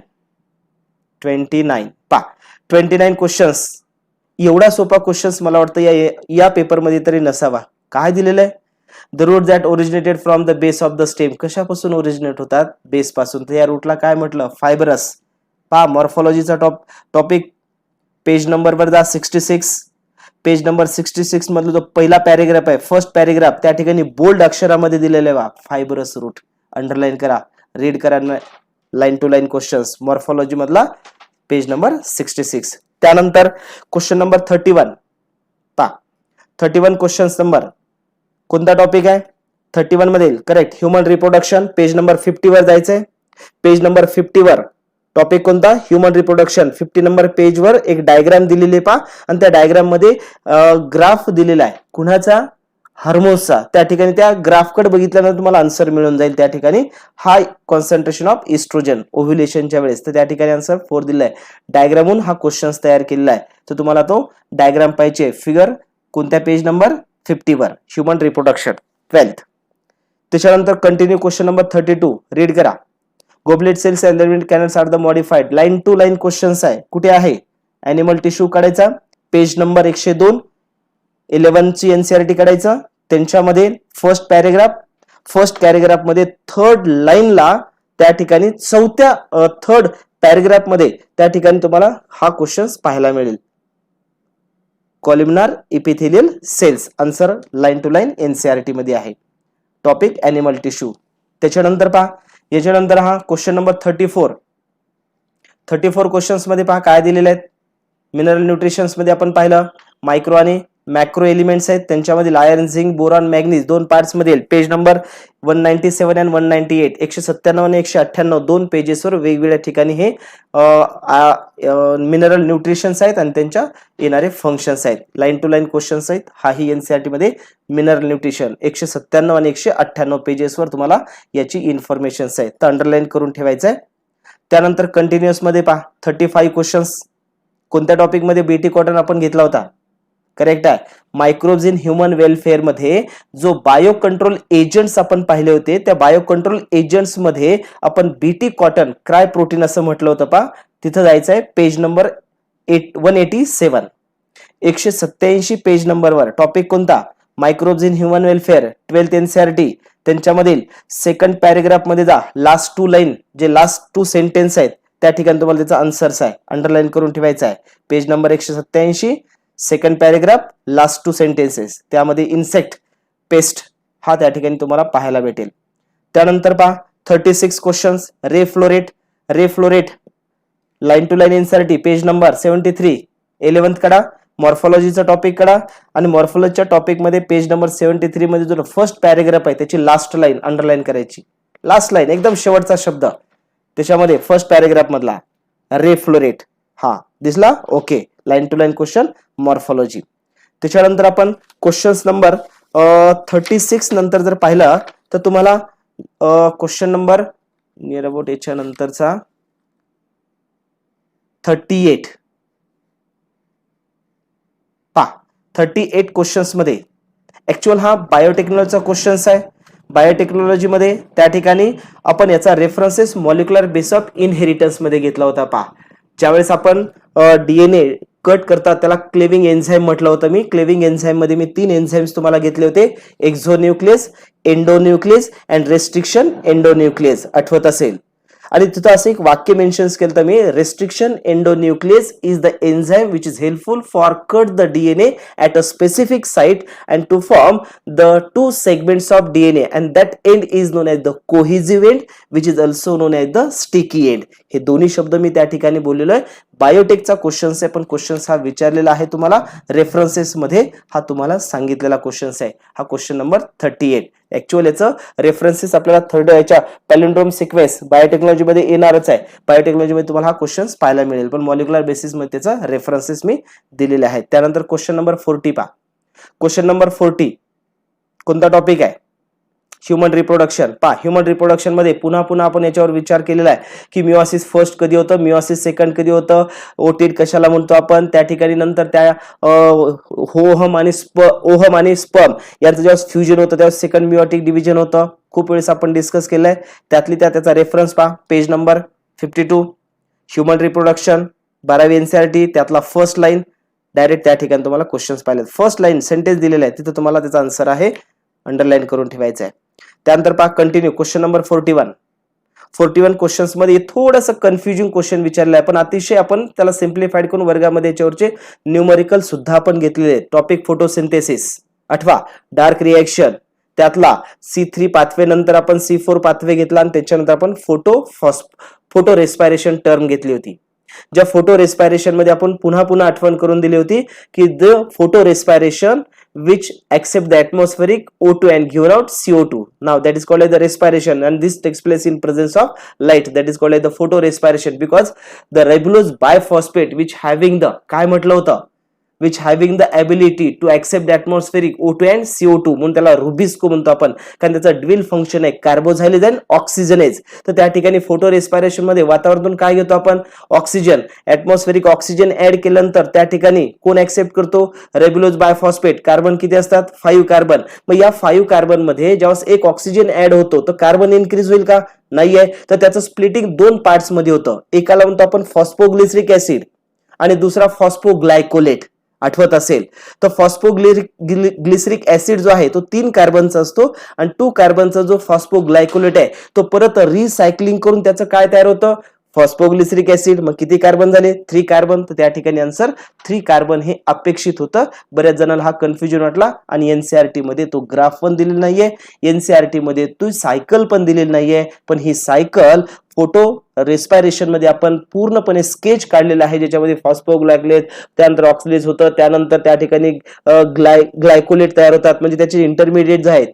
क्लोरोप्लास्ट मधून कुठे पास होतो परऑक्सिझोम, परऑक्सिझोम मध्ये त्यानंतर पुन्हा ग्लायसिन तयार झालं तर कुठे ट्रान्सफर होतं ग्लायसिन ट्रान्सफर होतं. मायटोकॉन्ड्रियामध्ये 2 ग्लायसिन एकत्र आला सिरिन, सिरिन पर्यंत रिसायकलिंग मध्ये काय तयार करतं तर त्या ठिकाणी कंप्लीट पुन्हा 3PGS तयार होता. म्हणून या ठिकाणी क्वेश्चन तुम्हाला थोडासा फिरून विचारला होता, पण असा काही हार्ड नव्हता. आपण याच्यावर खूप डिटेल चर्चा केलेली आहे. पेज नंबर 220 नंबर फोटोसिंथेसिस काढा, फोटो रेस्पायरेशन काढा, त्या ठिकाणी तुम्हाला हे आन्सर मिळून जाईल 220. त्यानंतर क्वेश्चन नंबर 43 पहा. क्वेश्चन नंबर 43 मध्ये 43 हा मॅट्रिक्स क्वेश्चन्स आहे. मॅट्रिक्स क्वेश्चन्स मध्ये पेज नंबर 181 टॉपिक कोणता microbes, 12th NCERT microbes in human welfare मध्ये पेज नंबर 181. मोस्ट इम्पॉर्टंट पुन्हा पुन्हा आठवण करून देतो, 181 पेज नंबर हे तुम्हाला पाठच असायला पाहिजे. हमखास दरवर्षी याच्यावर क्वेश्चन विचारतात आणि तिथं भरपूर सारे एमसीक्यूज मिळतात. नियर अबाउट त्यावर 15 ते 16 एमसीक्यूज फक्त त्या पेजवर तयार होतात. ते पेजची लाईन टू लाईन पाठ करा. 181 page number most important 100% question त्यापैकी विचारतात. या ठिकाणी हा मॅट्रिक्स क्वेश्चन्स आहे, तर तो 43 question microbes in human welfare मध्ये हा विचारलेला आहे, पेज नंबर 181. त्याच्यानंतर पहा क्वेश्चन नंबर कंटिन्यू 44 टॉपिक कोणता आहे करेक्ट प्लांट किंगडम म्हणजे फर्स्ट युनिट 11वीचं. त्यांच्यामध्ये पेज नंबर 32 काढा. 32 पेजवर फर्स्ट पॅरेग्राफ मध्ये लास्ट थर्ड सेंटेन्स पहा. लास्ट थर्ड सेंटेन्स मध्ये तुम्हाला या ठिकाणी त्याचा आन्सर मिळेल. क्लोरेला आणि स्पायरुलिना अंडरलाईन करायचा आहे. एनसीईआरटी लाईन टू लाईन आतापर्यंत सर्व क्वेश्चन्स जे डिस्कस केलेत कसे आहेत टोटल एनसीईआरटीतले पेज नंबर सहित आणि तुम्हाला पॅरेग्राफ सहित सांगतोय ते तुम्हाला अंडरलाईन करायचे आहेत. पहा याच्यानंतर क्वेश्चन कंटिन्यू 45 झालेला आहे. फोटोसिंथेसिस आठवत असेल, या ठिकाणी पण क्वेश्चन्स मध्ये थोडासा बदल पहा. असं कुठेही तिथं मेन्शन्स नाही केलं त्यांनी की त्या ठिकाणी इलेक्ट्रॉन हा प्लास्टोक्युरिन पासून फॅसिलेट हा ट्रान्सफर इलेक्ट्रॉन कुणापासून कुठे होतं. तर आपण याची डिटेल सायकल्स तुम्हाला 2-3 वेळेस काढून दाखवलेली आहे, तुम्हाला काढायला सांगितलेले आहे, वर्गात लिहून आणायला सांगितलेले आहे. ज्यांनी आणलेलं नाहीये त्यांना होमवर्क चेक करून बाहेर पण काढलेला आहे, त्यातला हा क्वेश्चन्स आहे.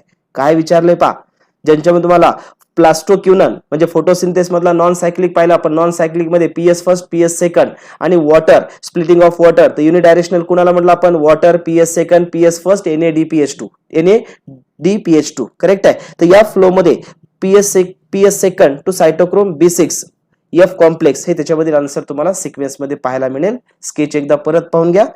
फोटोसिंथेसिस मधील नॉन सायक्लिक मध्ये हा क्वेश्चन एक थोडासा तसा विचारला गेला आहे. त्याच्यानंतर क्वेश्चन नंबर डायरेक्ट 51 वर या. क्वेश्चन नंबर 51 पहा कोणत्या टॉपिक मधला क्वेश्चन आहे हा correct cell unit of life ज्याला आपण म्हणतो.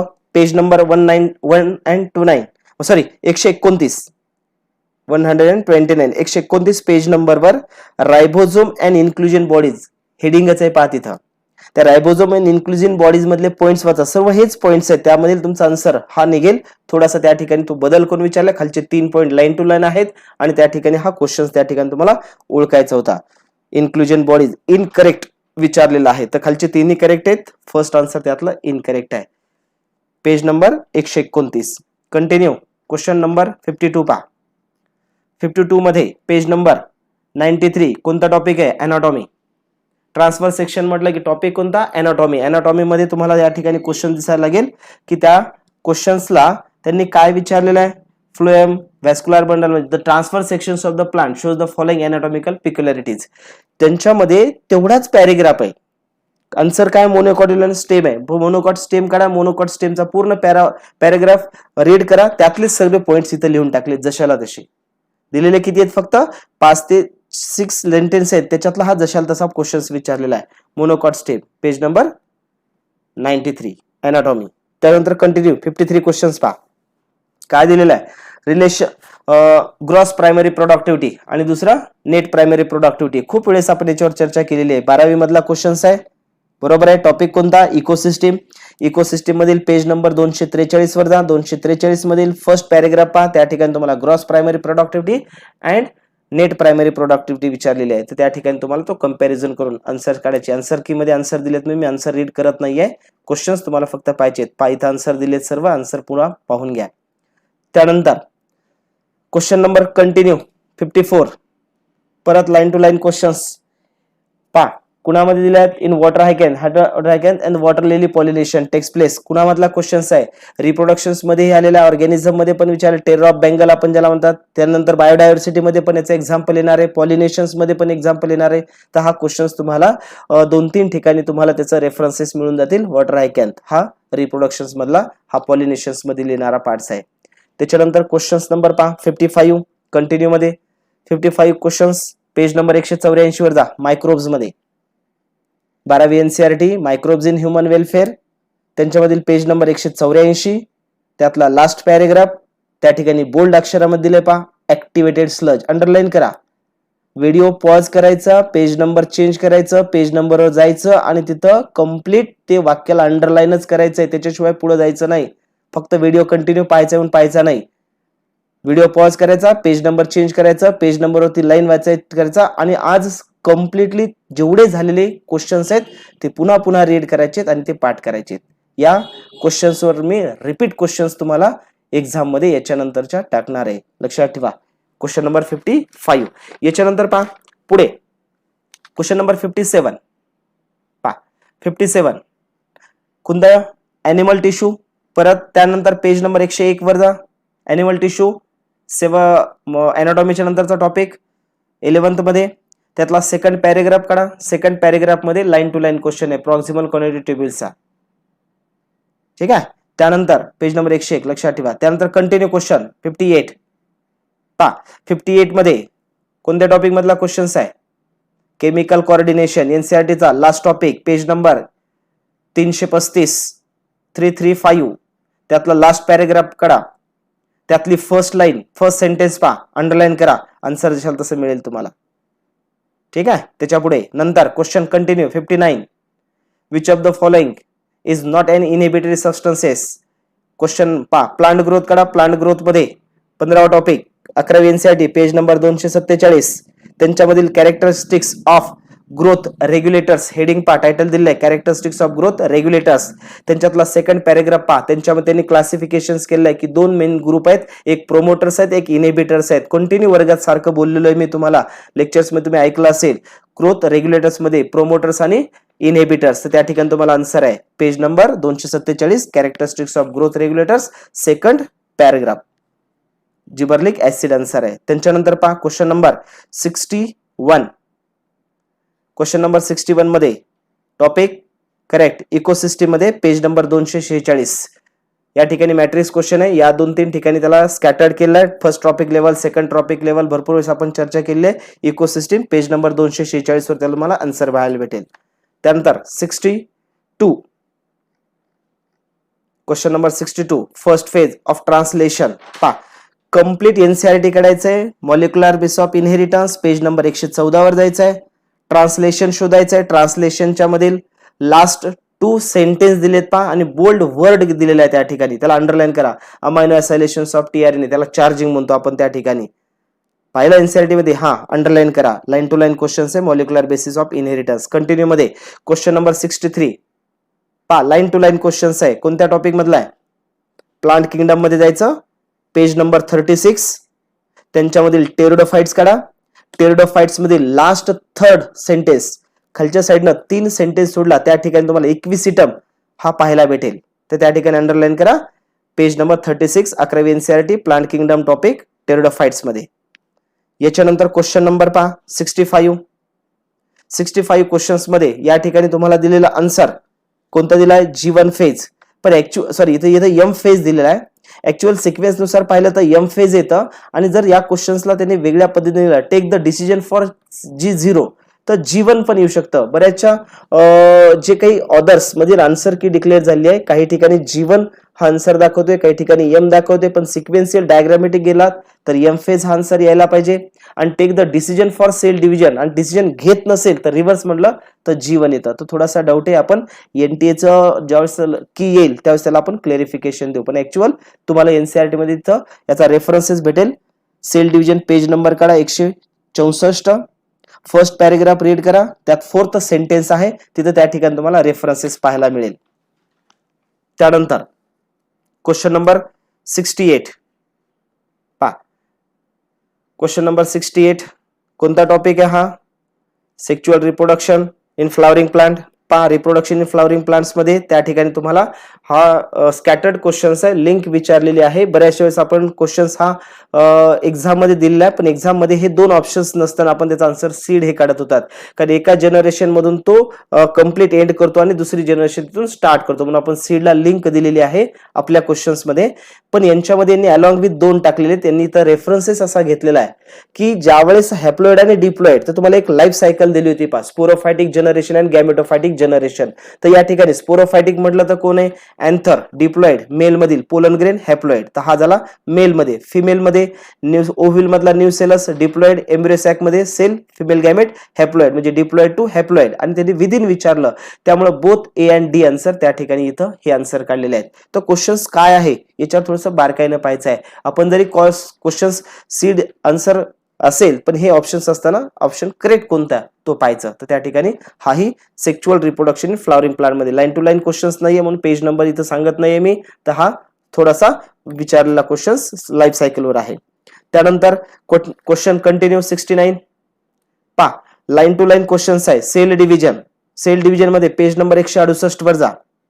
पेज नंबर 168 वर सेकंड लास्ट पॅरेग्राफ पा, खालच्या साईडनं दुसरा पॅरेग्राफ पा, त्यांच्यामधील first sentence line to line जशाला तशी तुम्हाला दिसेल. Dissolutions of the synaptonemal complex आहे, हा अंडरलाईन करून ठेवायचं. त्यानंतर क्वेश्चन नंबर कंटिन्यू 70 पा. 70 कोणता टॉपिक आहे? करेक्ट आहे, न्यूरल कोऑर्डिनेशन. त्यामधील इयर, जे आपण ऑर्गन्स 2 पाहिलेत, इयर आणि आईज. तर इयर मधील पेज नंबर 325 कडा. 325 वर वेगवेगळ्या ठिकाणी त्यांनी स्कॅट केले. त्या पॅरेग्राफ मध्ये पूर्ण पार्ट दिलाय, तो पॅरेग्राफ रीड करा. 325 वर प्रत्येक क्वेश्चन्स तुम्हाला त्या ठिकाणी पाहायला मिळेल. त्यानंतर क्वेश्चन नंबर 71 क्वेश्चन्स मध्ये कुठला क्वेश्चन्स आहे? हा करेक्ट. पुन्हा मॉर्फॉलॉजी मध्ये यायचं आहे. 11th मध्ये मॉर्फॉलॉजी ऑफ फ्लॉवरिंग प्लांट्स मध्ये पेज नंबर 73 पेज मध्ये पॅरेग्राफ फर्स्ट, आणि फर्स्ट पॅरेग्राफ मध्ये जिथं पेरीगायनस दिलेला आहे, त्या पेरीगायनसच्या त्या ठिकाणी तुम्हाला हायपोगायनस, एपिगायनस, पेरीगायनस हे जो पार्ट्स आहे तिथं इन्फेरियर सुपिरियर दिला, तर त्या ठिकाणी तुम्हाला तो पार्ट एक्झाम्पल दिसायला लागेल. These are the examples. त्यानंतर 72 नंबर क्वेश्चन्स कंटिन्यू मध्ये. 72 क्वेश्चन्स काय विचारले तुम्हाला? Amino acid basic molecular basis of inheritance. चला 12वी त्यांच्यामधील पेज नंबर 99 पेज वर तुम्हाला एक टायटल दिलं पहा, पॅकेजिंग ऑफ डीएनए. त्या पॅकेजिंग ऑफ डीएनए मध्ये सेकंड पॅरेग्राफ पहा, आणि त्या सेकंड पॅरेग्राफ मध्ये ती लाईन दिलेली आहे, basic amino acid lysine and arginine. पहा त्या ठिकाणी त्याला अंडरलाईन करा. त्याच्यानंतर क्वेश्चन नंबर 72 च्या नंतर ऍक्च्युअल आपला क्वेश्चन्स हा 75 पहा. 75 सेल डिव्हिजन टॉपिक. परत 163 पेजेस वर या. त्यांच्यामधील थर्ड पॅरेग्राफ पहा, त्यातले सेकंड सेंटेन्सला अंडरलाईन करा. लाईन टू लाईन क्वेश्चन्स आहे, जशाला तसं क्वेश्चन्स आहे, काही शब्द बदल नाही आहेत. Cell division page number 163 third paragraph second sentence. त्यानंतर कंटिन्यू 76 क्वेश्चन्स मध्ये परत कोणता टॉपिक? प्लांट ग्रोथ 11वी पेज नंबर 249 लास्ट पॅरेग्राफ मध्ये तुम्हाला त्या ठिकाणी जिबर्लिन हा क्वेश्चन्स दिसायला लागेल. जशाला तसं स्प्रिंग हा शुगर केनचा दिलेला आहे पहा. याच्यानंतर क्वेश्चन नंबर 80 हा 80 क्वेश्चन जशाला तसा लाईन टू लाईन क्वेश्चन्स आहे हा, पण ऍक्च्युअल हा पार्ट तुम्हाला बायोटेक्नॉलॉजी मध्ये आहे. जर तुम्ही रेफरन्सेस काढा, बायोटेक्नॉलॉजी टॉपिक काढा, बायोटेक्नॉलॉजी पेज नंबर 197 वर जा. पेज नंबर 197 वर वरच्या साईडला 2-3 सेंटेन्स सोडल्यानंतर दिलेला आहे पहा. त्या ठिकाणी फर्स्ट पॅरेग्राफ मध्येच पाहून घ्यायचं व्यवस्थित. त्याला पॅलिंड्रोम सिक्वेन्स पाहिलं होतं आपण त्याला त्या ठिकाणी एक्झाम्पल देतो. मल्याळम किंवा मॅडम किंवा डालडा हा जो शब्द फॉरवर्ड आणि बॅकवर्ड वाढला तरी सारखे दिसतात, त्याला पॅलिंड्रोम सिक्वेन्स म्हणतो आपण. याच्यावर आपण चर्चा पण केलेली आहे. पहा रेफरन्सेस मॉलिक्युलर बेसिस मध्ये घेतला, पण ऍक्च्युअल बायोटेकचा क्वेश्चन आहे हा. 197 पेज फर्स्ट पॅरेग्राफ मध्ये पाहून घ्यायचा, क्वेश्चन विचारला जाऊ शकतो. त्यानंतर पहा क्वेश्चन नंबर 82. परत टॉपिक कोणता? करेक्ट प्लांट किंगडम, 11वी एनसीईआरटी पेज नंबर 33. त्यांच्यामधील जे आपण क्लोरोफायसी, फिओफायसी, रोडोफायसी पाहिलं त्यातला रोडोफायसी पहा. रोडोफायसी मध्ये लास्ट 4th सेंटेन्स पहा. तिथल्या ज्या लास्टच्या 4थी लाईन जी आहे त्या ठिकाणी तुम्हाला त्याचा आन्सर मिळेल, अंडरलाईन करायचं रोडोफायसी मध्ये. करेक्ट. त्यानंतर क्वेश्चन नंबर 87 पहा. 87 मध्ये परत topic plant growth. Plant growth मध्ये पेज नंबर 243 सेकंड पॅरेग्राफ मधील सेकंड सेंटेन्स. त्या ठिकाणी तुम्हाला एक्सपोनेन्शियल फेज ज्याला आपण लॉग फेज म्हणतात, जिथं ग्रोथ ही फास्ट असते, त्या ठिकाणी तुम्हाला त्याचा आन्सर आहे. आणि लास्ट क्वेश्चन पहा 90, ज्यांच्यामध्ये मॅच द फॉलोइंग क्वेश्चन्स आहे ह्युमन रिप्रोडक्शन्स वर. तर ह्युमन रिप्रोडक्शन मध्ये हे वेगवेगळे पार्ट्स वेगवेगळ्या ठिकाणी आहेत, पण ह्युमन रिप्रोडक्शन मध्ये त्या ठिकाणी येणारे placenta, zona pellucida, bulbourethral glands, Leydig cells, तर या ठिकाणी ऍक्च्युअल त्याचं अटॅचमेंट मॅट्रिक्स क्वेश्चन्स पाहायचं आहे. तर जवळपास हे लाईन टू लाईन क्वेश्चन्स हे 46 क्वेश्चन या पेपर मध्ये आहेत. इमॅजिन करा, जर आपल्याला एवढ्या सिलेबसवर आपण एवढा पार्ट्स अभ्यास केलेला आहे आणि तो जर तुमचा कंप्लीट असेल तर हे सर्व क्वेश्चन्स तुम्ही सॉल्व्ह करू शकतायत. मग अशी का वेळ येणार नाही की ज्या दिवशी आपला पूर्ण सिलेबस संपलेला असेल, आपल्या त्याच्यावरच्या पूर्ण टेस्ट झाल्या असतील आणि जे क्वेश्चन्स आपण रीड केलेले आहेत, जे क्वेश्चन्स आपण सॉल्व्ह केलेत, त्यातले आम्हाला फक्त 90 क्वेश्चन्स येणार आहेत आणि ते तुमच्याच ओळखीचे असणार आहेत. म्हणून कॉन्फिडंटली 90च्या 90 क्वेश्चन्स करेक्ट करून यायचं आहे. 360चं स्वप्न ठेवायचंय तुम्हाला. 360 पैकी एकही मार्क्स जाईल असा मी बिलकुल एकही रेफरन्स शिकवायचा ठेवणार नाही. म्हणून पुन्हा पुन्हा आठवण करून देतो, कळकळीची विनंती करतो, याच्या आधी जे झालेलं असेल ते सोडून द्या. इथून पुढे अभ्यासाला लागा. 100% तुमच्या चेंज होतोय आणि तो मला माहिती आहे की तुमच्यातली ॲबिलिटी काय आहे, कॅपॅबिलिटी काय आहे, तुम्ही काय करू शकतायत. फक्त स्वतःवर विश्वास ठेवा आणि ध्येय वेड बना. तुम्हाला नीट क्रॅक करणं आहे आणि MBBSचं जे स्वप्न तुम्ही पाहिलेलं आहे ते तुम्हाला कम्प्लीटच करायचं आहे. आणि आपल्याला हे 7 महिने आहेत आणि या 7 महिन्यामध्ये तिन्ही विषयाचा अभ्यास करून आपले मनासारखे मार्क्स आणायचे, तेव्हाच आपण विश्रांती करायची आहे. तोपर्यंत आळसाला आणायचा नाहीये. कितीही बोर झालं, बोर व्हायचं नाहीये. कुणाकडे जाऊ वाटत असेल, फिरावट असेल, फिरायचं नाहीये. आपलं एकच काम पूर्णपणे अभ्यास अभ्यास अभ्यास, याच्या पलीकडे काहीच करायचं नाहीये. आणि ज्या दिवशी तुम्ही नीट क्रॅक कराल त्यावेळेस तुम्हाला विश्रांती मिळणार आहे, आराम मिळणार आहे. त्यानंतर एक तुम्ही पूर्णपणे जे नीट क्रॅक केल्यानंतर MBBSचं गेट पार करणार आहात, त्याच्यानंतर पुढचं स्वप्न तुम्हाला हे माहिती आहे की काय असणार आहे. इमॅजिन करायचं आहे की आपण डॉक्टर आहेत आणि आपली लाईफ काय असणार आहे, आणि ते पाहायचं असेल तर आज 7 महिने तुम्हाला झिजावं लागेल, अभ्यास करावा लागेल आणि करावंच लागेल. याच्यात काहीही दुसरी गोष्ट नाही आहे, पर्यायच नाही आहे. अभ्यासाशिवाय पर्याय नाही आहे. आणि आपल्याला यापूर्वी फर्स्ट स्टँडर्ड पासून जे आजपर्यंत 12th स्टँडर्ड पर्यंत जेवढी मेहनत घेतलेली आहे, ते जे कंप्लीट वर्ष मी अभ्यास केला आहे, त्याचं कुठंतरी चीज आणायचं असेल, कुठंतरी त्याला फळात मध्ये आपल्याला उतरायचं असेल, तर ह्या 7 महिन्यामध्ये तुम्हाला स्वतःला झिजून घ्यायचंय आणि तुम्हाला नीट क्रॅक करणं हे परत एकदा आठवण करून देतोय. ठीक आहे, अभ्यासाला लागा. ओके. एक सिचुएशन को आप कैसे हैंडल करते हो वो सिर्फ आपके हाथ में. सिचुएशन आपके हाथ में नहीं है बॉस. जो अभी कर रहे हो वही करते रहो, लेकिन उसको एंजॉय करना शुरू कर दो. कितना भी बोरिंग हो उसको इंटरेस्टिंग बना दो.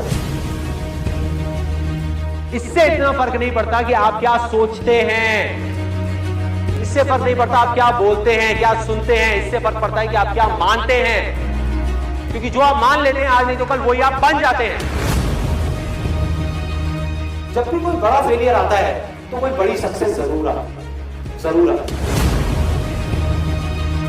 कोई एक पर्सन चाहिए होता है, कोई एक कहीं ना कहीं तो चाहिए होता है ना, जो आकर के बोले कि हाँ यार तू कर सकता है. बस इतना ही बोलते बहुत होता है. आसान है नाम की इस दुनिया में कोई चीज नहीं है, ये कोई असलियत नहीं है, ये सिर्फ एक इल्यूजन है. लेकिन ये भी सच है कि इस दुनिया में कुछ भी मुश्किल नहीं है, ये भी एक इल्यूजन है. जिस इल्यूजन को आप आज चुनोगे कल वो आपकी रियलिटी बन जाएगी. चाहे आपके रास्ते में एक मुश्किल आए या 1000 आए, कोई फर्क नहीं पड़ता। चाहे एक आदमी आकर के आपको रोकने की कोशिश करे या 1 लाख लोग आकर के आपके सामने खड़े हो जाएं, अरे आपको रोकना तो दूर, किसी में इतना दम भी नहीं होगा कि वो आपको हिला भी सके। फोकस कहां डालना है? मांगने पे नहीं, अपने आप को बदलने में, अपनी लाइफ की सिचुएशंस को नहीं, लोगों को नहीं, दुनिया को नहीं, खुद को बदलने में। अरे मिलेगा भाई, इतना मिलेगा जितना आप सपने में भी नहीं सोच सकते। खिलाड़ी तो बनो, अपने फील्ड के पक्के खिलाड़ी तो बनो। चाहो भी तो इस जिंदगी के खेल में आउट नहीं हो सकते तब तक जब तक कि आप मैदान को छोड़ करके भाग नहीं जाते। टैलेंट की अपनी एक लिमिट है, गोल सेटिंग की अपनी एक लिमिट है, मोटिवेशन जो कि बाहर से अंदर की तरफ आ रहा है उसकी एक लिमिट है, लेकिन इंस्पिरेशन जो अंदर से बाहर की तरफ जा रहा है ना, उसकी कोई लिमिट नहीं। जो सीख रहा है वो जिंदा है, जिसने सीखना बंद किया वो जिंदा लाश है। जब आपके अंदर एक डिजायर आएगा कि मुझे जानना है भाई कि मेरी स्ट्रेंथ क्या है, मेरे में यूनिक क्या है जो इस पूरी दुनिया में किसी में नहीं है, ऐसा क्या काम है जो मैं कर सकता हूं, आपको जवाब मिलने शुरू हो जाएगा। Why don't we take the right action? If you can't take the right action, how can your life go in the right direction? उल्टा काम अगर आपने अपनी पूरी एनर्जी के साथ कर दिया, पूरी मतलब पूरी अपना सब कुछ लगा दिया, तो वो कल तक तो उल्टा था इस पूरी दुनिया के लिए, लेकिन आने वाले कल में वो पूरी दुनिया के लिए सीधा हो जाएगा। पहला स्टेप है आपको ये बोलना होगा अपने माइंड में, बात तो सही है। अब जब सही है और मुझे पता है कि क्या गलत है, तो सही को मुझे अपनी जिंदगी में उतारना है। गलत है मेरी आदतें, सही है एक सोच, तो सोच को आदतों में बदलना है। आपको पावरफुल बनना है, इसलिए नहीं कि आपको दूसरों को दबाना है, आपको पावरफुल बनना है ताकि दुनिया आपको दबा ना सके। फेल हो गए इसमें कोई गलती नहीं है, लेकिन उस फेलियर से कुछ सीख नहीं रहे और दुखी हो रहे हो, ये गलती है। देखो, अगर अपने माइंड में कुछ चिंदी सोचोगे, छोटा मोटा सोचोगे तो वैसे ही बनोगे, बड़ा सोचोगे तो बड़ा बनोगे। तो सोचना है तो बड़ा ही सोचते हैं ना। आपका बेसिक नेचर अगर खुश रहने का है तो आप कहीं भी खुश रह लोगे, और बेसिक नेचर दुखी रहने का है तो आपको कुछ भी दे दिया जाए, तो महल में भी ले आकर के बिठा दिया जाए, वहां भी रोते रहो कि क्या मेरे को महल में कैद कर दिया। अबे महल में है, कैद क्या होता है? ना कोई एक्सपीरियंस अच्छा है लाइफ में, ना बुरा है।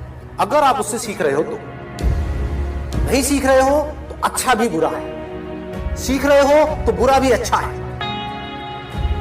Truth is a very very big power as far as clarity in life is concerned. जो भी मैं कह रहा हूं दैट इज नॉट इंपॉर्टेंट, कोई कह रहा है दैट इज नॉट इंपॉर्टेंट, कहीं कुछ हो रहा है दैट इज नॉट इंपॉर्टेंट। अभी मेरी लाइफ की क्या सिचुएशन है दैट इज इंपॉर्टेंट, और ये समझना कि प्रैक्टिकली मैं अपनी लाइफ को कैसे चेंज कर सकता हूं दैट इज इंपॉर्टेंट।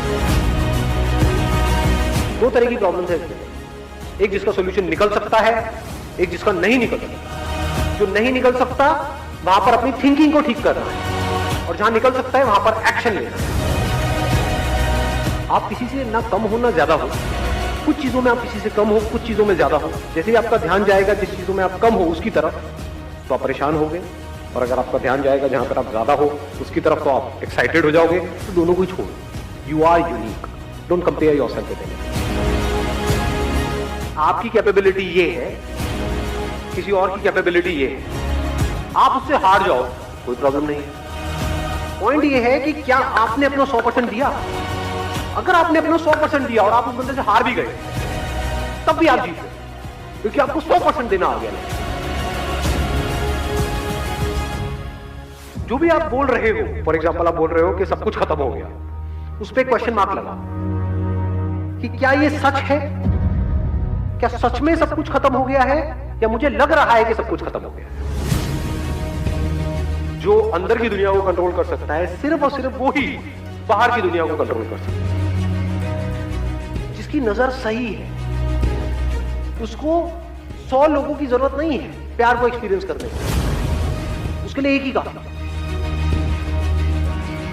स्टैंड ले लो अपनी लाइफ में, जितनी जल्दी ले सकते हो उतनी जल्दी ले लो कि भाई तुम्हारी खुशी की रिस्पॉन्सिबिलिटी, फिर चाहे वो आपके बच्चे हैं, चाहे आपकी वाइफ है, चाहे आपके पेरेंट्स हैं, आपकी खुशी की और आपके दुख की रिस्पॉन्सिबिलिटी आपकी, मेरी नहीं। हाँ, मैं आपके साथ कुछ गलत नहीं करूंगा। जिन प्रॉब्लम्स का सोल्यूशन गूगल नहीं निकाल सकता, उन प्रॉब्लम्स का सोल्यूशन हम निकाल सकते, उसको कहेंगे इंटेलिजेंस। जो एक करता है उसका असर सब पे होता है, और जो सब करते हैं उसका असर एक पे होता है। You're not a tiny little part in life, you are life. Life में सबसे ज्यादा जो मजा आता है ना, वो आता है किसी भी पर्टिकुलर काम में मास्टरी को अचीव करना। I'm going to be the master of this particular game. Then you can extend it further by saying, I'm going to be the master of the game of life.